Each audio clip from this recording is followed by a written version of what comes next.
Welcome, everybody. Welcome to another edition of Consciousness Hour.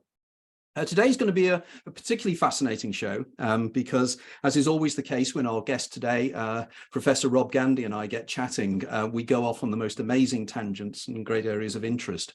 Rob is based up on Wirral in Merseyside, where I originally am from. And in fact, Rob and I we had a curious situation whereby Rob was living no more than probably around about 200 or 300 yards from where I lived for 6 years, and we never knew of each other's existence, which is very, very sad, particularly because I've admired the writings of Professor Gandy for many, many years, because I have been a follower of this incredible magazine since virtually it started. And over the years, I'd always spot these particular articles written about ghost hauntings and time slips and various other things based on the Wirral area and in the northwest of England.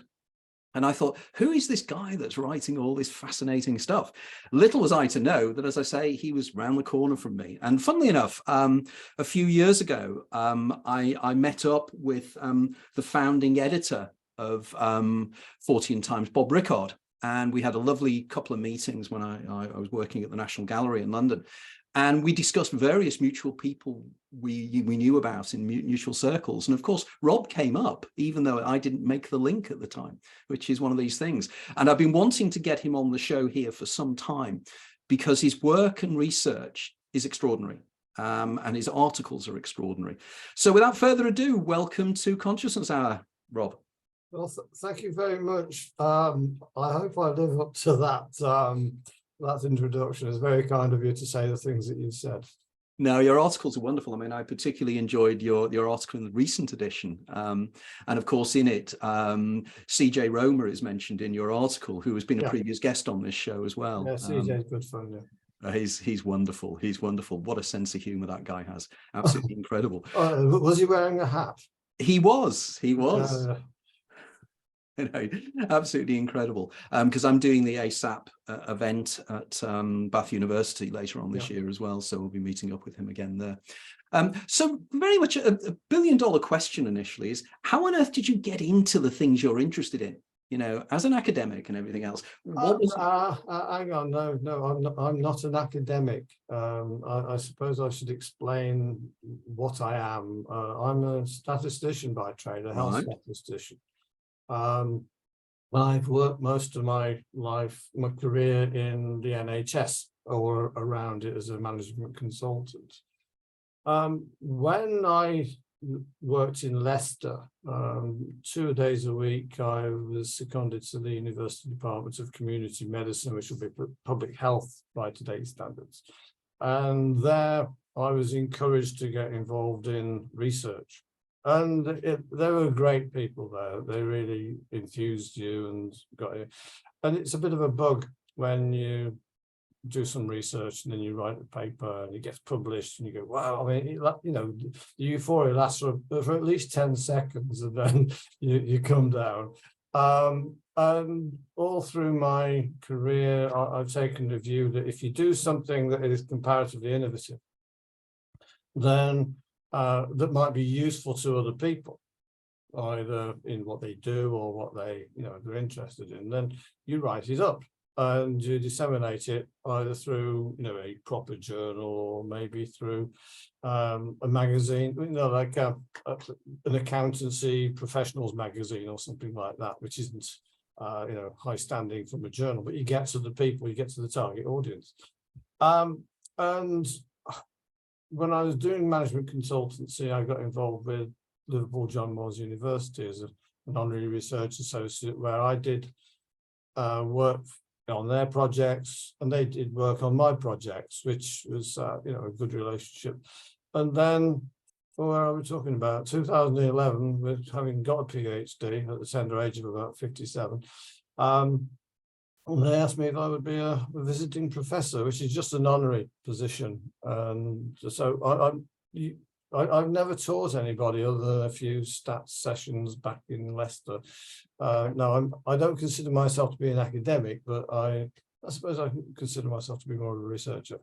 Sorry, I've dragged on a bit there, haven't I? Well, I think that's just very honourable of you, because you could easily, sort of play on that. But anyway, so how did you become involved in the the magical, the mystical, the parapsychological? What was it that stimulated your interest? Well, I'm a great believer that a lot of it is to do with family. And when I was young, family talked about strange things that sometimes went on.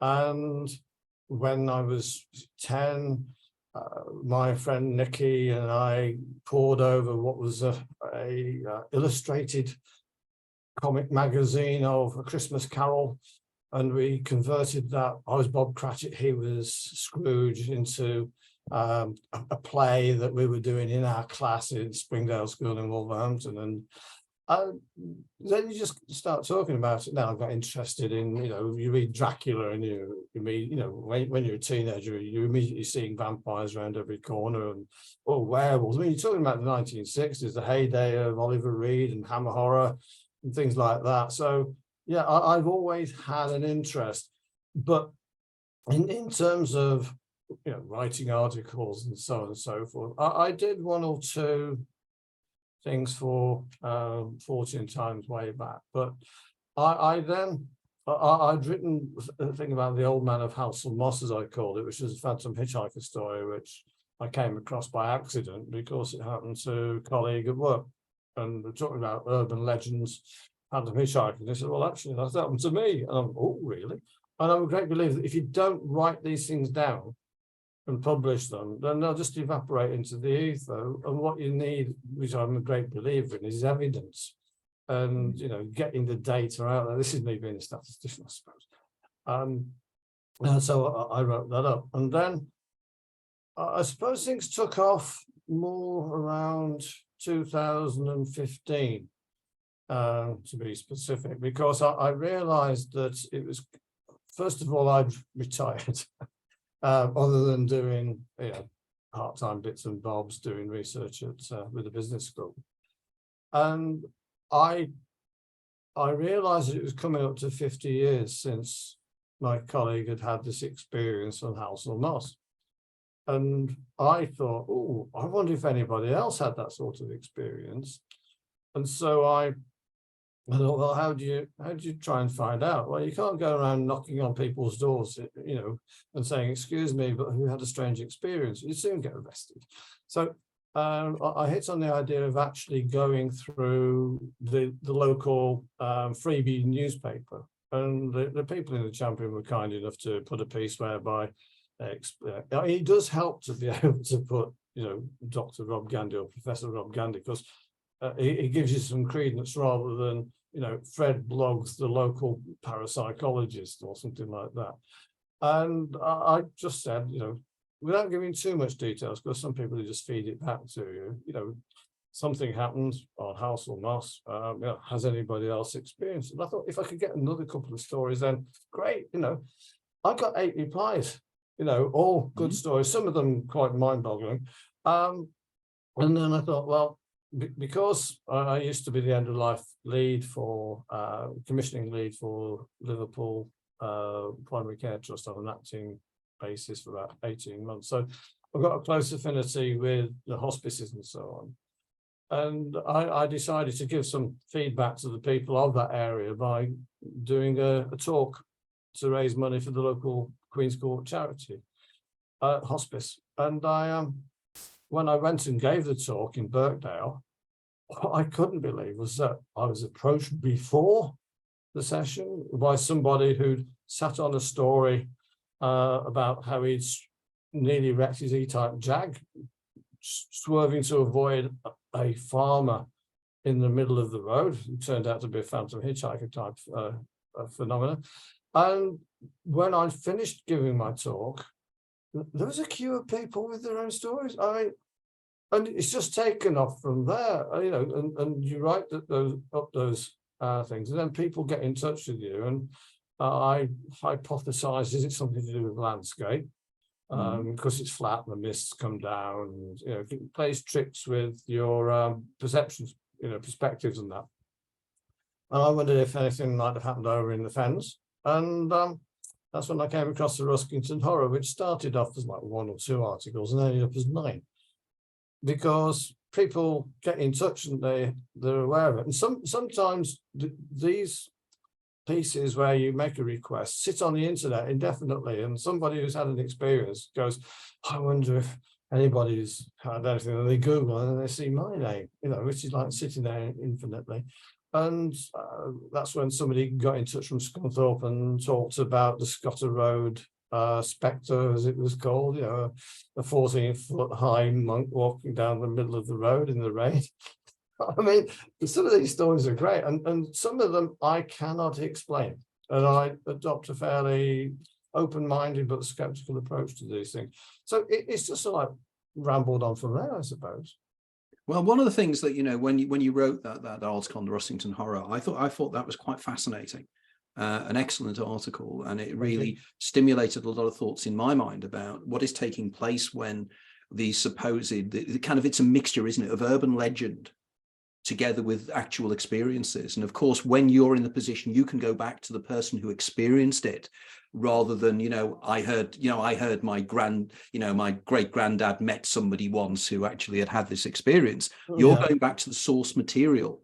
I restrict my stories to first-hand and second-hand, no more than that. Second-hand, I mean, when somebody says, this is what happened to my dad, and he told me about it, directly, and this is what happened to him, and I believe what, I'll quote that. But once it gets to my friend told me about what happened to his dad, then I don't involve that. Do you have? It's a shame, because there was one about a cavalier on horseback floating across a lane in the middle of Halsall Moss. So I couldn't think of that. So do you have, over the years, have you developed a kind of an instinct as to whether somebody is doing it for notoriety or for fame or whatever, and somebody who's speaking to you genuinely? Do you sense that or not? To a degree. I like at the recent Weird Weekend North, the final speaker, David Adams, who I'd written an article about him under a pseudonym about his personal experiences. And he said that he was like being interrogated by the CIA with me. I do it in a friendly way, but when people give me their story, I take the details that they give me, and then I try and write it into a narrative as though it's a story that is actually happening. And then I feed it back to them, and I will not, as it were, go for publication or include it in an article until they are 100% happy with it. So you to and fro, and of course, from the initial information that you're given, you absorb it, and then you think, oh, hang on, was the car radio on? What was the weather like? He's not mentioned the weather, and what time of day was it? So you start to piece it together. And I think I'm fortunate in that I think rarely, if ever, have I come across anybody that I think is trying to, waggle my chain, as it were. And I always go by how sincere the people sound. I mean, sometimes it's over the phone, sometimes it's the way that they write their emails or so on. But the overwhelming, not sensation, but feeling that I get from the people is that they're just so relieved to get somebody who is a sympathetic ear. And they sat, I mean, the guy, I say about the E-Type Jag, that happened 40 years ago. Can you tell the story? Can you give the background? Oh, that one? Yeah. There was a guy called John who was, for the benefit of people who aren't familiar with the area, Halsall Moss is flat farmland with lanes going across it, some of them quite straight. It's reclaimed, historically, ancient-wise, it's reclaimed sea land for farming, and sometimes the actual roads are above the level of the farmland surrounding it. And so we're going back to 1970s. He got an E-Type Jag, which is a great car, you know, and he was hammering it down whichever lane it was. And there, he was doing about 60. I think it was the evening, and there in front of him, dressed in, well, it was an old farmer, an old guy, old farmer dressed in older farming type attire, which he said would possibly be more late 19th century, early 20th century garb. So his instinct was to slam on the brakes and steer away. The guy didn't move, and the E-Type then went right out about 20 yards through the air, landing in the field. And normally that sort of thing, for that sort of car, with the way the chassis is and all that, it should have just fallen apart, but it didn't. And he turned around and he looked, and there was no sign of anybody at all. So he basically found his way back onto the road, looked around, no sign of the farmer or what have you. And eventually the ambulance came and took him to the local Southport hospital, where he was checked over. Next day he goes back to the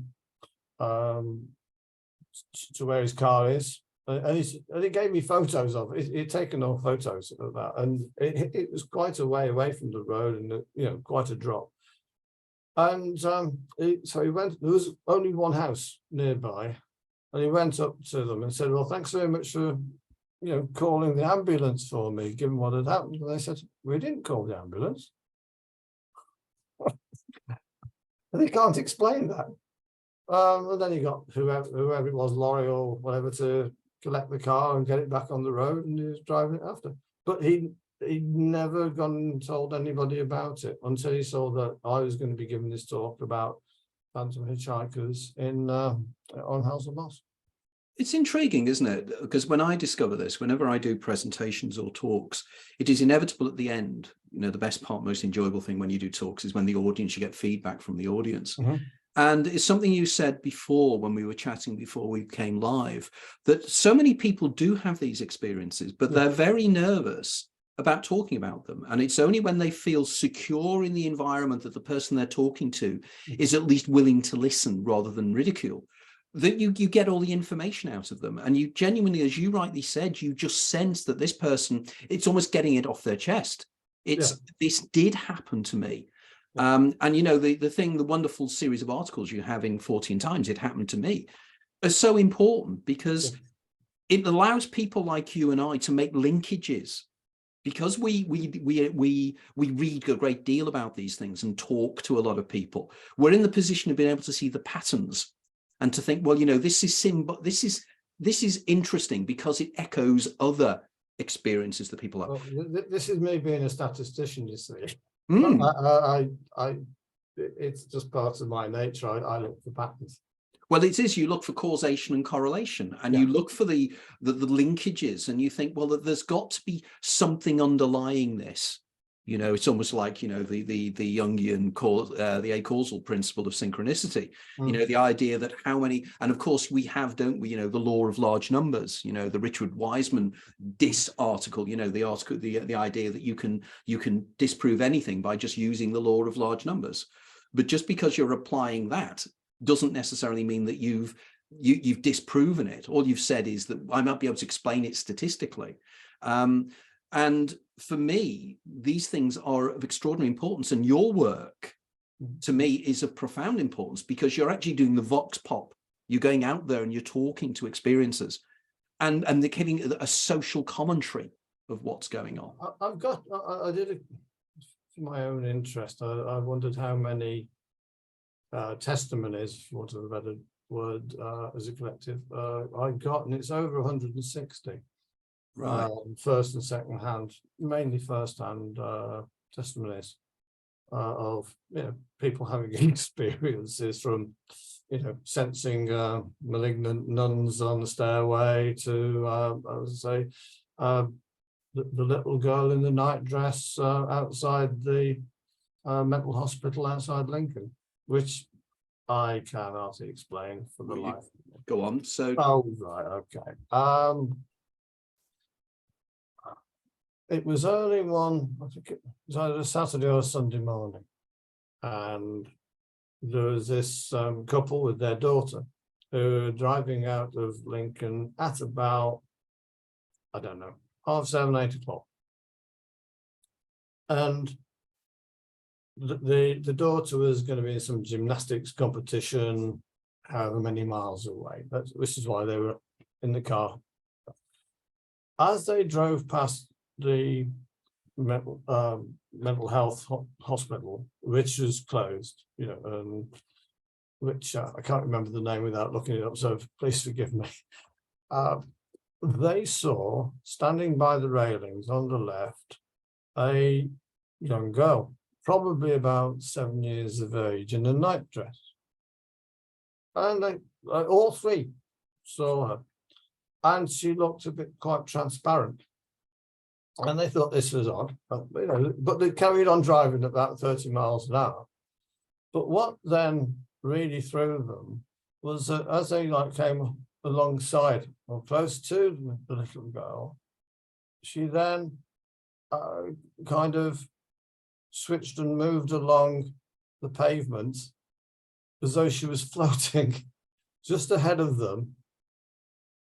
And they likened it to, it wasn't as though she was just there floating along. They said it was like a series of individual images. And they followed her for about, I think about half a mile, and she disappeared. Now, what I was so pleased about when I was dealing with the father was that he said that afterwards they decided that they would independently write down what they had seen and then compare notes, and all their notes were exactly spot on, except for the degree of whether the girl had slightly darker hair or slightly lighter hair, minor details. Now, that you've got a multiple witness situation of something that I've never heard of, that sort of phenomena at all before. A bit mind-blowing, I found it.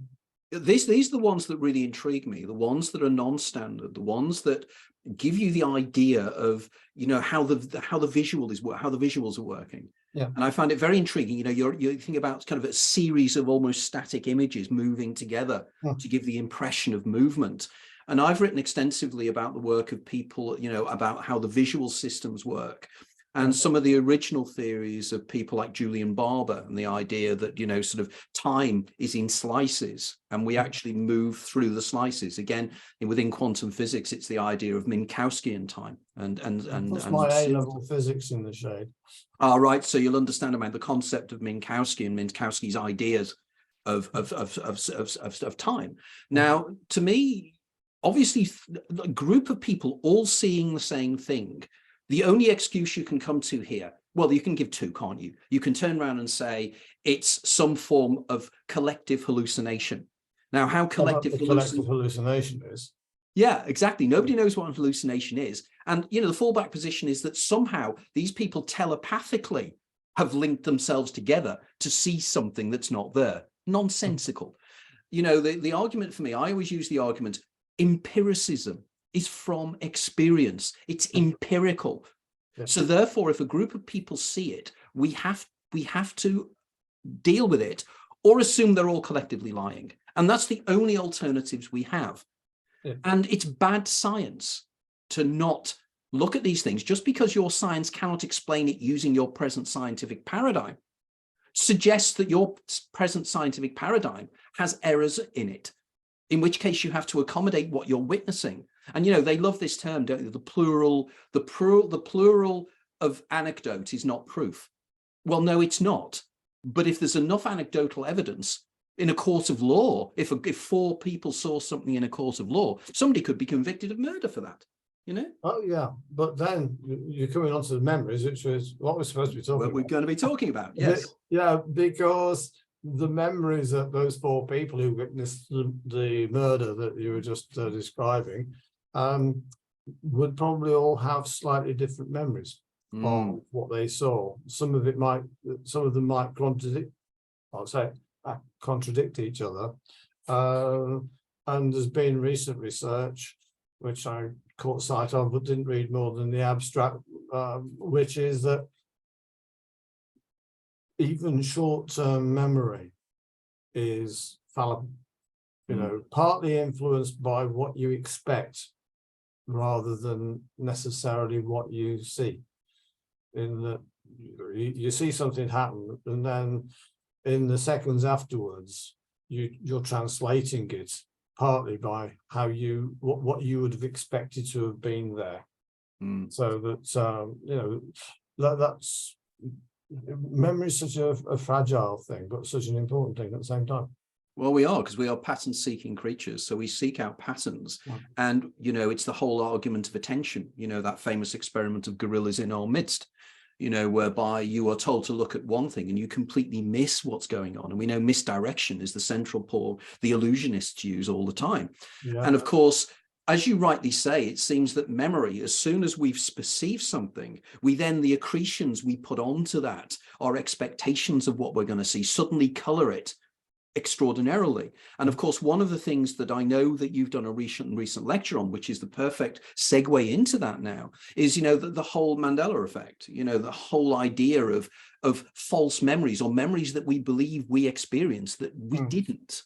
And would you like to talk about that a little bit now, because your talk on that was quite extraordinary. Well, will everybody know what we mean by the Mandela effect? No, please explain. Yes, please. I'm not going to claim to be an expert. There's a lady, a researcher, I'm just trying to look up her name, Fiona Broome, in America, who many years ago in the 1980s at the conference, and came up and mentioned that in conversation that people thought that they remembered Nelson Mandela of actually dying while he was in prison. And they could remember TV programs and shots of the funeral and so on and so forth. Well, of course, he hadn't died. And well, maybe these people weren't into rugby union and seeing him wearing a South Africa shirt and presenting the World Cup to South Africa at the time.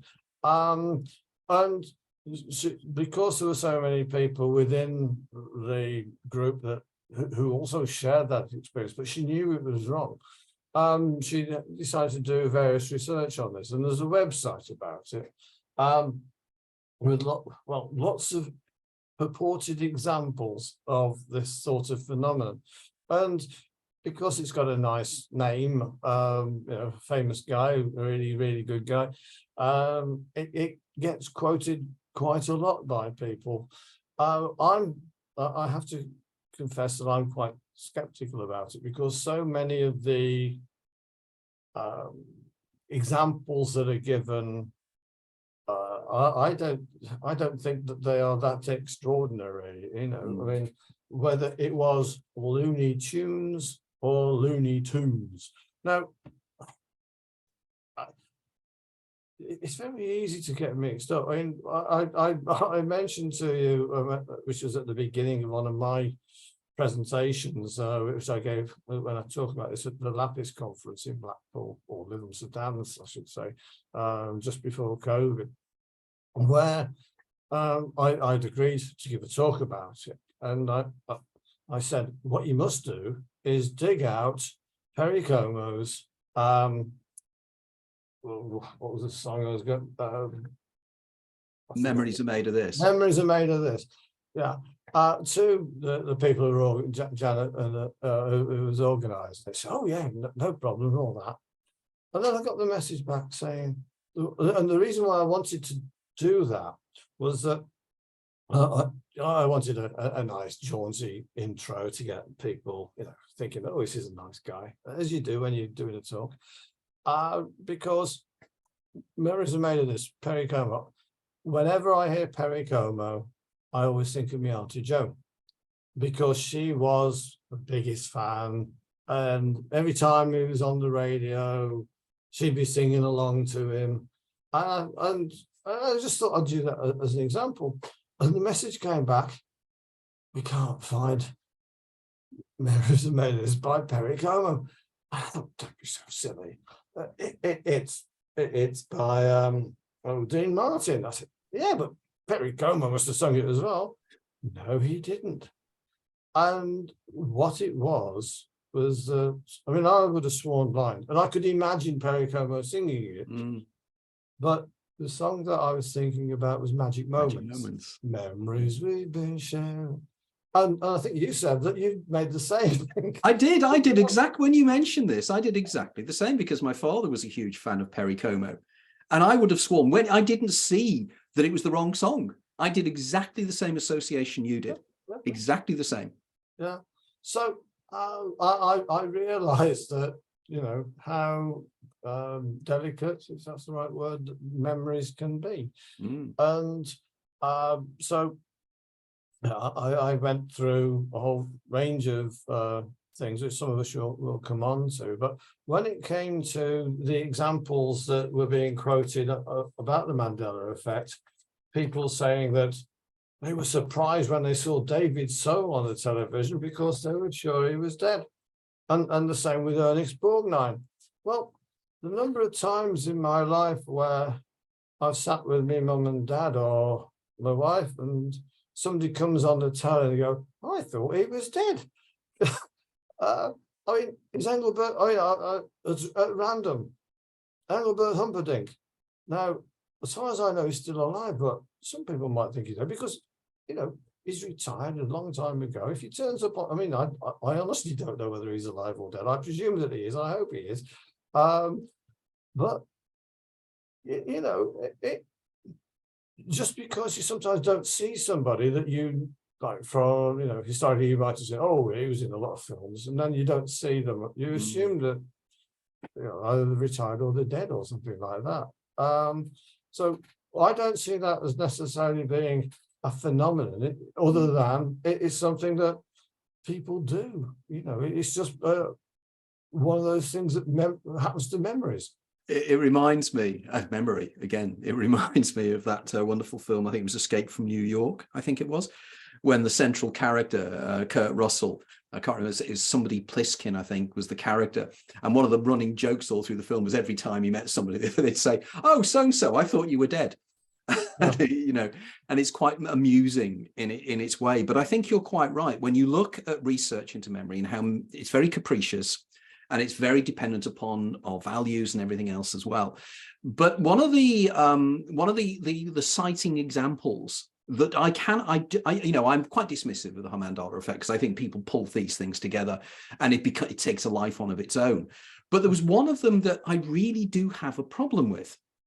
And that's the one of the James Bond character, Jaws. And do you know the sequence? Do you know this one? So let's test you. Do you know about the Mandela effect on Jaws? I can't remember it. Great. If you can't, then do you remember at the end of the movie, there's a girl called Dolly, and he falls in love with Jaws her. was in 2 movies. All right. Well, whichever one it was, I don't know which one it was he was in, because I'm not a James Bond fan. Yeah. But there's a sequence whereby he, as we know, he had metal teeth or something. Yeah. And this young girl comes over to him and something else, and she smiles at him. And she has metal teeth, or she has something in her mouth, which makes him fall in love with her because he shares something with her. And they become happy ever after kind of thing. But apparently, that's not what happened. She didn't have any braces on her teeth. And I cannot believe that, because I'm sure that's what I remember. And that's what a lot of people remember. I don't remember that at all, I'll be honest. Okay, because that's one of the main ones. And the other one I really like, and I think this is, again, is expectation rather than anything, and proof of the contrary. The man on the Monopoly box, you know, the Monopoly character, does he have a monocle? Oh, I can't remember. Okay. He either does or he doesn't. You know. Yeah, because I could swear he did, but he doesn't. And Yeah. is it again because we assume that kind of character will have a monocle? Yeah. So it's again us projecting our expectations onto the external world. Or could it be something even stranger? Could it be that in many ways we collapse the wave function of our expectations and we populate the environment with our expectations, rather like we do in dream worlds? And the idea that because you expect something to look like that, almost your history is backpopulated with that expectation in one way or another. And it's a very intriguing area. But moving on then, so in terms of some of the examples you came across in terms of the Mandela effect, have you got any others that you find intriguing or interesting? Well, I mean, some of them are like the number of states in the USA. There's 50, you know, but apparently some people think 51 or 52. I mean, that's not strange, is it? That's no, just, you know, yeah. And does Forrest Gump say A, life was like a box of chocolates, or B, life is like a box of chocolates? Yeah, we'll start it for 10. I think it was life is like a box of chocolates, I think. But again, I've never seen the film. It was apparently. And it was Snow White, you know, is it mirror, mirror on the wall? No, it's magic mirror on the wall. Now that I didn't know. That's interesting. Yeah, but again, it's a transcription, isn't it? And it's you know, as I said before, you know, because we are such pattern-seeking creatures that we put things, we populate things that aren't there. But it's not necessarily just that. It's possibly sometimes because we hear people think they're quoting. Yes. And we are quoting their quotation. Yes. So the number of times that you've heard somebody say mirror, mirror on the wall. Yeah. Rather than actually quoting the film, you're probably quoting more likely the people quoting the film or think they're quoting the film. Well, I think this is the classic example of, isn't it, how we should apply Occam's razor here. How we should apply the more simple explanation is more likely to be the explanation. Now, we can have the explanation, either people's memories are not working, or when they switched on the Large Hadron Collider, we changed the universe and the universe switched into another. Think it's more likely that your memory is not quite working correctly. So it is so important that we apply Occam's razor. And it was something that Marcello Trui, the very famous, I think he was Danish, although he sounds Italian, but I think he was Danish skeptic, turned around and said that, you know, that extraordinary experiences need extraordinary proofs. You know, it's if I turn around and I say I saw a black taxi drive down in front of my house, well, you know, you're not going to expect proof for that. Whereas if I said a pink elephant with a clown sitting on its trunk went past, then you'd say, well, okay, fine. You know, what evidence have you got for that? Because that's how it works. But in many ways, a lot of these phenomena, people don't do that. It's just so stories, isn't it? It gets confabulated, it gets exaggerated in different ways. Because one of the biggest disappointments of my research over many years when I've been writing my books is that I'll find something that people quote all the time, and you'll find it online and everything else. I go back to the original research papers, or I go back to the original thing, and it falls apart, doesn't it? Suddenly it didn't quite happen like that. And it never happened like that. It's what people believe. The quotation is often out of context. Yes. And it's so important as researchers into this field that we always bear that in mind. And we have to, because people love the strange and the extraordinary, because we live in a mundane world, don't we? Lots of the time. We do, but as we were chatting before, I had a very strange experience. Well, not me personally, although it happened to me. Last year, I speak regularly at Weird Weekend North near Warrington, always in April. And of course, we had postponements and gaps because of COVID, unfortunately. So where are we? 2022. So we'd missed 2 years. And then last year I was giving a talk about the Aintree spectres, which just outside Aintree, near the racecourse, but actually in a field just the other side of the village. Strange people dressed very much like the Ku Klux Klan seem to go wandering around with brandishing torches in the middle of the night. All very strange. It doesn't happen anymore. Well, I've not been told of any, but this happened over about 30 or 40 years. And you know, it was pretty scary for some of the witnesses that I was involved with. So I gave this talk, I'd prepared it, and I was the first on at Weird Weekend North 2022. And I gave this talk. It was the first time I'd ever done it, although the article had been published in Fortean Times. As soon as I finished, the lady from the front row came over to me and said, why had I repeated my talk about the Aintree spectres, including the same anecdotes and joking asides? And I said, this is the first time I've ever done it. And she looked rather stunned then. And she said, oh, sometimes this sort of thing does happen to me. Now, I had to clear up because the next person was going to come on and give their talk. I said, I'll catch you up at the next break. So I did, and she was with her daughter. And I said, so what's all this about? And they said, well, while they're outside, they were talking, and one of the other people in the audience said that they'd seen me do it as well. And I said, no. So they pointed me out, pointed the gentleman out to me, and I went over to him and said, excuse me, but those ladies have said that you've seen me give that talk before. And he said, yeah, but he admitted it was more a sense of deja vu with it. And I thought, this is all a bit weird. So at one of the breaks, when I had to give a talk about the availability of T-shirts, as you do, I said, well, 2 people think that they've seen me give my talk before, but I haven't. So if there's anybody else out there who thinks that they've seen me do it before, please let me know. And a third person came up to me and said, yeah, I've seen you do it before. And I can't explain it.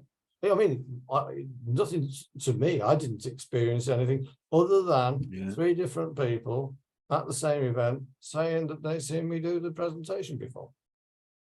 That is extraordinary, but strangely enough, very, very similar to a previous guest on this podcast, Susan Laybourne. And Susan once explained to me that she was in an audience, there was some lecture going on, and she was in the audience, and there was a lady sitting next to her, and she said, oh, you're Susan Laybourne, the famous medium, aren't you? And Susan said, yes, she was. And the lady said, and she turned around to her and she said, do you know, I really enjoyed your book. And Susan said, what book? And she said, you know, the book you wrote. And she described some of the details of the book that Susan had written. Yeah. And Susan turned around and she said, I haven't written that book. She said, I've been working on it for many, many years, and it's still on my computer. It's never been published. I don't talk about it to anybody. And this woman was convinced that she'd read her book. Right. And just like yours there, you know, it's as if there's these kind of interlocking, I know it's sort of pseudoscience, and it is, well, to a degree it is, but, you know, Everett's many worlds interpretation would say that there are parallel universes. And, you know, and the quantum physics doesn't support it, but the actual theoretical part of it does. So the idea is, you know, could there be overlaps between overlapping universes where slightly different futures or different pasts have occurred, and they join together in a node point, and then they go away again? But for a split second, your brain is accessing information from another timeline that is a timeline of yours where an alternate thing happened. Because there's no other explanation for that, is there? These people genuinely believed that they'd seen your talk before. Yeah. I mean, the only thing that one of the things that it threw up in my mind was whether COVID had some kind of effect. I mean, I think that everybody who's gone through the COVID pandemic, there's 2 years of your life that you're not going to get back. And I find that when I try and think of having seen friends, maybe you give them a phone call and say, let's, why don't you come and stay with us? It's as if you haven't seen them for about 9 months. But then when you look at your diary, it's because you haven't seen them for about 2.5 years. Yeah. And I've got this feeling, no empirical evidence, but I believe that somehow, not COVID itself, but like the lockdown experience that many people have had, and the isolation in many, associated with it, must have had, some strange effects in some cases. I mean, that's, I don't know if anybody's researched that or whatever, maybe it's something for fruitful research, but this was I was the first speaker at the first weird weekend after, COVID had put the mockers on things for 2 years. And maybe it's just coincidence, but very, very strange on that. It is, and the whole point you're saying, discussing earlier on about memory, and it always intrigues me, the concept of memory, where memories are stored, how they are processed, and of course nobody knows how memories are stored. In fact, there was the famous example, I think it was Carl Lashley, the American psychologist, and he did a series of experiments with rats whereby they taught rats to do certain things and go around mazes, and they cut sections of the brains out, and the rats still remembered how to go around the mazes. So it seems, and of course one could argue from that, and as Carl Lashley argued, after all these years of experience of his research, he came to the conclusion that memory is probably all over the brain. It's not located in any one location. Well, yeah, I tend to be more influenced by the argument that of cellular memory. Yes. Which is, I'm looking at the time, we probably haven't got the time to go into. No, but very much, because I noticed that both of you, for instance, both you and I in talks have discussed the work of Tam Shomrat and his other guys, where they cut the heads off the worms, and the worms regrow the brains. Yeah. And the memories continue because they trained them, didn't they, to go to meat in a certain way. Yeah. Now, this means effectively that the brain does not, the brain is a receiver of information rather than it is a producer of information. Yeah. And I think this was, and who was the American researcher? You cited an American researcher whose name escapes me that I've written about. His name was James McConnell. McConnell. And McConnell's work. Now, McConnell, as you said, he was an interesting looking character. I love in your talk where you turn around about McConnell and say that he was a shy kind of character, whereas in fact he looked incredibly flamboyant and not the least bit retiring. That quite amused me. But I might have been being ironic at that point. Yeah. McConnell's work was indeed fascinating. And again, wasn't it, he taught things and he fed them to other things, and then the other things remembered, having as if the cells. But we know, for instance, the amount of times I've come across, and I'll be going to be researching this more for my new book, is the idea when individuals have heart transplants and their personality changes. Oh, yes. I mean, there's lots of wonderful examples, but I mean, the one example on that, which I'll quote here, which is from Paul Pearsall's book on it. He was giving a talk in Houston and about this sort of issue, and he said, and this this doctor in the audience said, I have a patient, an 8-year-old little girl who received the heart of a murdered 10-year-old girl. Her mother brought her to me when she started screaming at night about her dreams of the man who had murdered her donor. She said her daughter knew who it was. After several sessions, I just could not deny the reality of what this child was telling me. Her mother and I finally decided to call the police, and using the descriptions from the little girl, they found the murderer. He was easily convicted with evidence my patient provided. The time, the weapon, the place, the clothes he wore, what the little girl he killed said to him, everything the little heart transplant recipient recorded was completely accurate. That is extraordinary. Yeah. Yeah. I think Purcell's work is really intriguing. It's an excellent book, and it's definitely worth reading if you're interested in this sort of thing. Because, you know, what does this tell us again? It tells us that, again, we're misunderstanding how nature works. We're misunderstanding how, at the molecular level, and that it works. Information seems to transfer itself in ways that we're not too sure understanding. I mean, DNA has a coding. The codons within DNA can carry information. Yeah. And it just seems that we're missing a trick here. We need to listen to these stories and not put them down as stories, but say, this is telling us something. Well, maybe DNA is a kind of like wavelength that, you know, is tuned into. Yeah. It's still, you know, the heart is still tuned into the, I don't know, the soul or whatever. I mean, well, it is, isn't it? It's epigenetics, and it's, you know, for, you know, giving the example of Rupert Sheldrake's work in morphic resonance, you know, this clearly there is something going on here that we are misunderstanding, because I always use the analogy, you know, of the Thomas Kuhn argument, you know, the idea of the theory of scientific revolutions, and that every scientific paradigm will believe that it has the complete answers, but there will be small things within that paradigm that cannot be answered, and it's those small things that will be which will generate the new paradigm. And I genuinely believe that researchers like you and people that are going out there talking to people are going to be the people who are giving the information for people to carry forward. It's interesting that you mentioned Rupert Sheldrake. A few years ago, when Fortean Times was, I don't know, was it 200 or 300 time and issue, and they asked some of us who regularly contributed or were famous and that, not me, about what was the best Fortean thing that they'd ever come across, and I'm proud to say that I was next after Neil Gaiman in the alphabet there. And yeah, I actually quoted Rupert Sheldrake, because when I first started reading Fortean Times years ago, like the best part of 40 years ago, issue, I don't know, 35, something like that, it was in the 30s. And one of the things was written by, or an interview with Rupert Sheldrake, and where he was, you know, openly branded as being a heretic by all the usual suspects.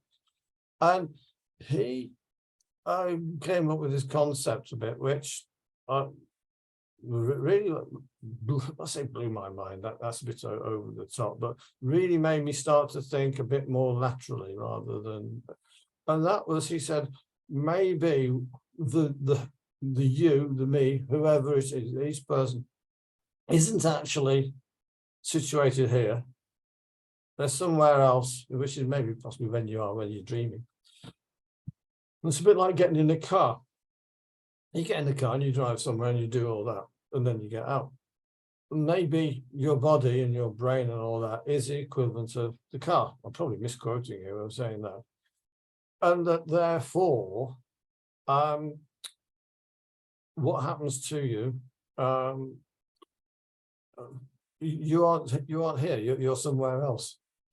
And therefore, maybe if you come to the question of you know, people who've had transplants, maybe if that is the case, maybe the heart that's been put in is somehow still connected to the donor out there, just as the domain of the body is to, you know, the real person. I mean, if you've got somebody, you know, if we get to the science fiction stage of you know, transplanting brains, the question would be, is it the recipient being, you know, of somebody else's brain, or is the brain receiving the recipient of somebody else's body?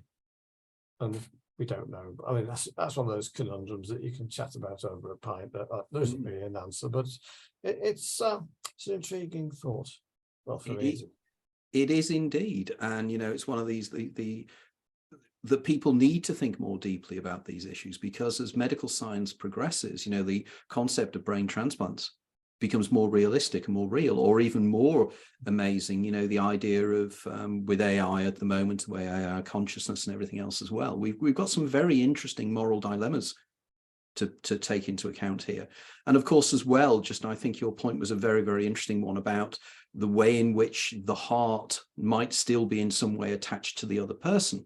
And I think the solution to this could be that we misunderstand the nature of time. And if we just understand the nature of time, we assume that time is chronological and it's sequential, and the past becomes the present, the future becomes we're in the past and we move into the present, into the future.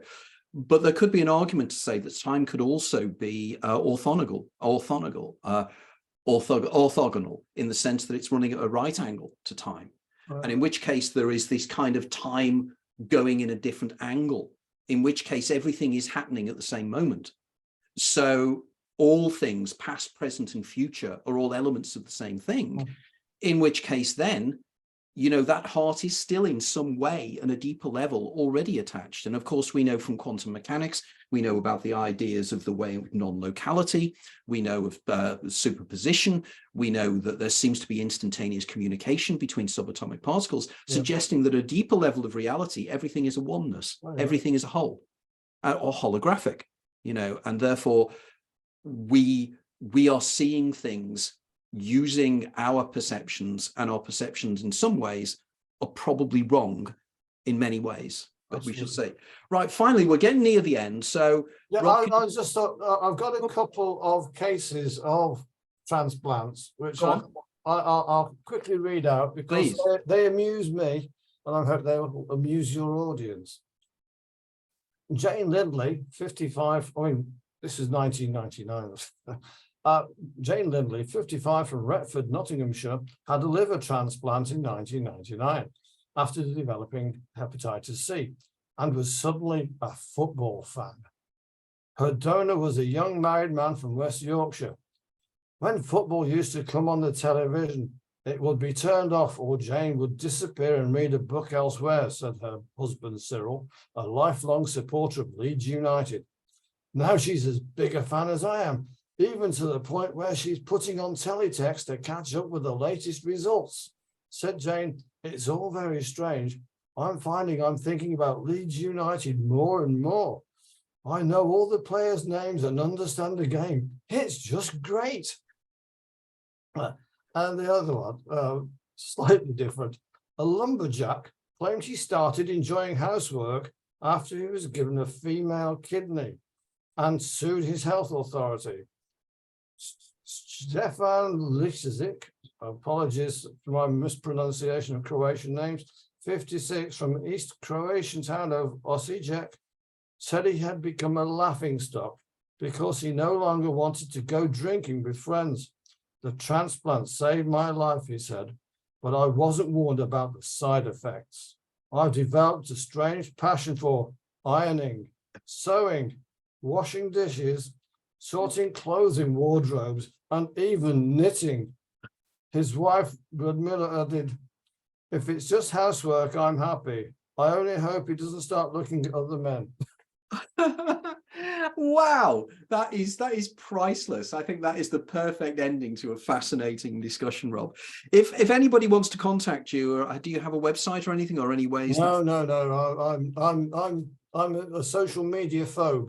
Okay. I mean, if people have stories or whatever, then please email me, rob.gandy@ntlworld.com. Wonderful, because I am sure that's Gandy, nothing to do with the Indian branch. Right, because I'm sure there are an awful lot of people watching this live now and watching it later in the recording will be very keen to contact you, because clearly your work is incredibly important and absolutely fascinating. I wouldn't go that far. Oh, it is. It's so important. You're chronicling people's experiences, stuff that is normally not recorded. You are a latter-day Tom Sleeman, and I was going to ask you. Oh, no. I am not.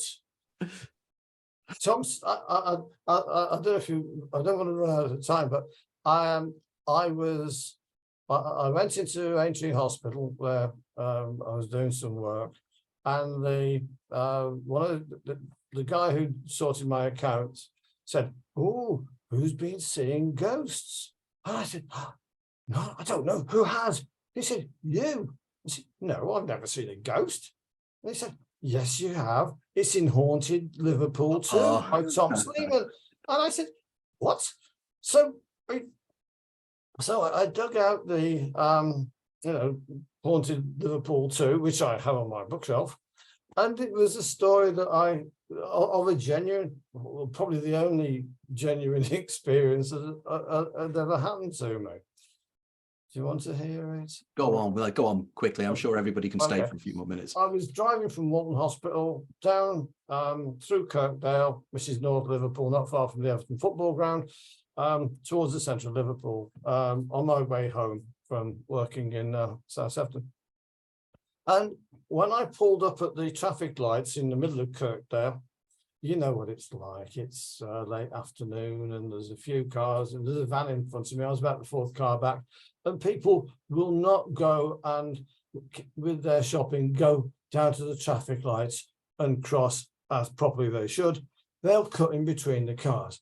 And there was this woman at the side of, on the curb, who had like bright blouse, dyed hair. I would describe her as mutton dressed as lamb, if it was an old phrase, of that, with her bags. And she stepped off between the front of my car and the van in front, looked up and down the road, and then waddled over to the other side. And when you're the driver sat there, you sort of just watch them. Why didn't you go to the traffic lights? And then the traffic lights changed, and we set off, and we drove down to where Notre Dame College is, over the brow and down to the junction with Great Howard Street. Traffic lights, they were on red, so I pulled up. Now this is about 3/4 of a mile, and I stopped. To my left, there was this woman who got like dyed bright hair, a loud blouse, carrying shopping, and stepped between me and the car in front and waddled over to the central reservation. It was the same woman. I mean, I cannot explain it. I'm there watching her with my jaw dropped. And as the lights changed, we set off, I was looking in my wing mirror and she was still there. Now, not spooky in the slightest. Can I explain it? No. It's the only really bizarre thing that's ever happened to me. But Tom Sleeman, I wrote that up and put it in Fortean Times. Tom Sleeman quoted it. So, yeah. Perfect. I think that's a perfect ending story. And what we will do is we'll have you back for Incon and spend more time with it's not tin ends after it, is it? Incon. Is it Incon what? Tin ends. Oh, yes, that just reminds me, actually. I used to live in Colchester in Essex, and on Colchester Station, there was a big sign, and it said Harwich for the continent, and somebody had put next door Frinton-on-Sea for the incontinent, because Frinton is a famous place for elderly people. Yeah, it just always amused me.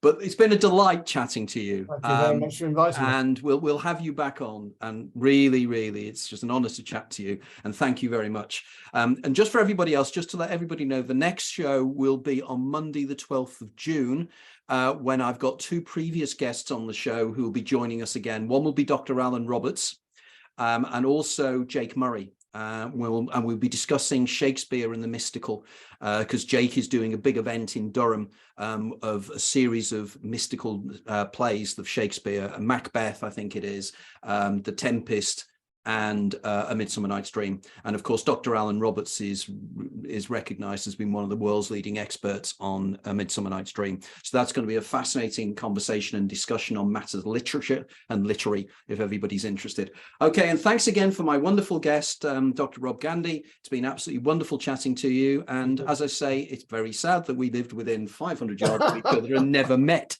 which is incredible. Not even the three stags could get us together. Not even the three stags. There's one of my friends, actually, Noreen Hill, who lives on Bromrapool, is listening in as well, so she'll really get the three stags reference as well. So wonderful. Okay, take care. Thank you very much. Bye-bye. Okay, thank you. And everybody else, thanks for everybody for listening. Thank you.